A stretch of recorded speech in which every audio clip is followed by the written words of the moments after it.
Hi అండి. నేను మీ మాధవిని. ఈరోజు మనం కొబ్బరుండలు చేసుకుందామండి. పాకంతో పని లేకుండా చాలా సింపుల్‌గా కొబ్బరుండలు మంచి జ్యూసీగా వచ్చేటట్లు ఎలా చేసుకోవాలో చూపిస్తాను. మీరు కొబ్బరుండలు చేసుకోవాలి అంటే ఈ వీడియోని ఒక్కసారి పూర్తిగా చూసి ట్రై చేయండి. సింపుల్‌గా చేస్తారు. ఫస్ట్ టైమ్ చేసేవాళ్ళు కూడా ఈజీగా చేసుకునే విధంగా చిన్న చిన్న టిప్స్‌తో సహా చెప్పాను. మరి ఎలా చేయాలో చూసేద్దాం రండి.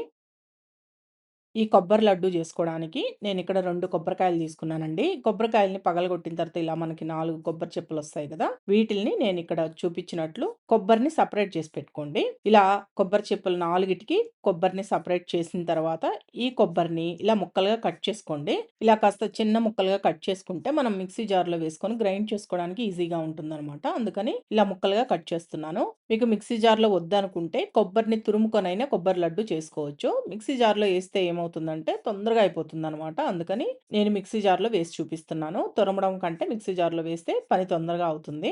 ఇప్పుడు ఇలా కట్ చేసుకున్న ఈ కొబ్బరి ముక్కల్ని చిన్న మిక్సీ జార్‌లోకి ఒక 2 సార్లుగా గ్రైండ్ చేసుకోండి. చిన్న మిక్సీ జార్‌లో అయితే బాగా మెదుగుతుంది.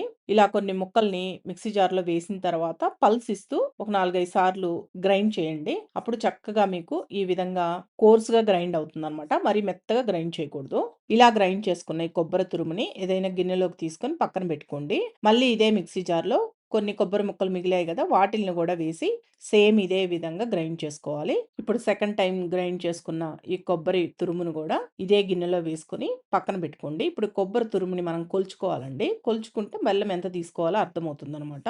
మీరు ఏ గిన్నెలో అయితే కొబ్బరిని ఉడికించుకోవాలి అనుకుంటున్నారో ఆ గిన్నెని తీసుకొని దాంట్లో 4 కప్పులు కొబ్బరి తురుమొచ్చేటట్లు వేసుకోండి. నేనిక్కడ మెజరింగ్ కప్‌తో కొలుస్తున్నాను గదా! మీ దగ్గర ఇంట్లో ఉన్న గిన్నెలు ఏవైనా సరే తీసుకొని ఒక 4 గిన్నెలు కొబ్బరి తురుమొచ్చేటట్లు కొలుచుకోండి. ఇప్పుడు ఇలా కొలుచుకున్న ఈ కొబ్బరి తురుముని పక్కన పెట్టేసుకొని, ఇప్పుడు బెల్లాన్ని ఈ విధంగా కట్ చేసుకోండి. కొద్దిగా జిగురుగా ఉంటుంది గదా! ఆ బెల్లం అయితే టేస్ట్ బావుంటుందండి ఉండలకి. అంటే పాకం బెల్లం అంటారు గదా! ఆ బెల్లం అయితే కొబ్బరుండలకి చాలా బావుంటుంది. అలాగే కొబ్బరుండలు గూడా బాగా వస్తాయన్నమాట ఆ బెల్లం తీసుకుంటే. ఇప్పుడు ఈ బెల్లం తురుముని 3 కప్పులొచ్చేటట్లు కొలుచుకోండి.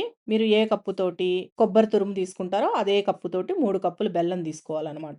ఆల్రెడీ నేను ఒక కప్పు బెల్లం వేశాను. మళ్ళీ మీకు 2 కప్పులు చూపిస్తున్నానండి. మొత్తం 3 కప్పులు బెల్లం తీసుకున్నాను. కరెక్ట్‌గా సరిపోతుంది 3 కప్పులు బెల్లము. ఇలా కొలుచుకున్న తర్వాత ఇప్పుడు ఈ పాన్‌ని డైరెక్ట్‌గా స్టవ్ పైన పెట్టేసి మనం ఉడికించుకోవాలి. ఫస్ట్ అయితే బెల్లం కరిగేంత వరకు ఫ్లేమ్‌ని మీడియం ఫ్లేమ్‌లో పెట్టి ఇలా కలుపుతూ బెల్లాన్ని కరగనివ్వండి. బెల్లం పూర్తిగా కరిగిపోయింది అనుకున్న తర్వాత లో ఫ్లేమ్‌లో పెట్టి చేసుకుంటే చక్కగా వస్తుందనమాట. అడుగంటకుండా బాగా ఉడుకుతుంది గూడా. దీంట్లో మనం అస్సలు నీళ్లు పోయకూడదండి. కొబ్బరిలో ఉన్న ఆ చెమ్మతోనే బెల్లం పూర్తిగా కరిగి మనకి దగ్గర పడుతూ వస్తుందనమాట. బెల్లం పూర్తిగా కరిగిపోయిన తర్వాత లో ఫ్లేమ్‌లోనే ఉంచుకొని ఇలా కలుపుతూ చేసుకున్నారనుకోండి చక్కగా వస్తాయి లడ్డూలు. మీకు పాన్‌కి అంటుకోకుండా రావాలండి. అలా వచ్చేంత వరకు ఇలా కలుపుతూనే ఉండాలి. లేకపోతే అడుగంటేస్తుంది. అలాగే నెయ్యి మీకు కావాలి అంటే ఒక టీ స్పూన్ నెయ్యి వేసుకోండి. నెయ్యి గూడా వేయాల్సిన అవసరం లేదు. మనకి కొబ్బరిలో ఆయిల్ కంటెంట్ ఉంటుంది గాబట్టి దాంతోనే సరిపోతుంది. ఇప్పుడు ఆల్‌మోస్ట్ మనకి రెడీ అయిపోయిందండి. ఇలా పాన్‌కి అంటుకోకుండా రావాలి అనమాట. ఇలా వచ్చింది అంటే మనకి రెడీ అయినట్లు. ఇప్పుడు స్పూన్ బెట్టి కొద్దిగా తీసుకోండి. తీసుకొని ఇలా చేత్తో ఉండలాగా చేస్తే చేతికి అంటుకోకుండా ఉండ రావాలనమాట. స్పూన్‌తో తీసినప్పుడు బాగా వేడిగా ఉంటుంది గాబట్టి కొద్దిగా ఆరనివ్వండి. ఆరిన తర్వాత ఇలా ఉండలాగా చేసుకోండి. అప్పుడు మీకు ఈజీగా అర్థమైపోతుందనమాట. ఉండకొచ్చిందా లేదా అని. ఇలా వచ్చిన తర్వాత స్టవ్ ఆఫ్ చేసేసి దీంట్లో మీకు ఇష్టమైతే యాలకుల పొడి వేసుకోండి. లేకపోతే లేదు. నేనైతే కొద్దిగా యాలకుల పొడి వేస్తున్నాను. ఒక పావు టీ స్పూన్ వేశానండి యాలకుల పొడి. యాలకుల పొడి మటుకు మీ ఆప్షనల్ అనమాట. యాలకుల పొడి కూడా వేసిన తర్వాత ఒకసారి బాగా కలిపేసి ఆరనివ్వండి. అంటే గోరువెచ్చగా ఉన్నప్పుడు మనం ఉండలు చేసుకుంటే చక్కగా వస్తాయి ఉండలు. వేడి మీద మనం చేస్తే చెయ్యి కాలుతుంది కాబట్టి కాస్త ఆరనివ్వండి. కొద్దిగా గోరువెచ్చగా ఉన్నప్పుడు చేతికి నెయ్యి రాసుకొని ఇలా మీకు ఏ సైజులో ఉండలు కావాలో ఆ సైజులో చేసుకోండి. నేను కాస్త చిన్న సైజులోనే చేసుకున్నానండి. చూసారా ఎంత చక్కగా వచ్చాయో కొబ్బరుండలు. సేమ్ ఇదే విధంగా మిగతావన్నీ చేసుకోండి. అలాగే కాస్త జాగ్రత్తగా చేసుకోండి చేసుకునేటప్పుడు.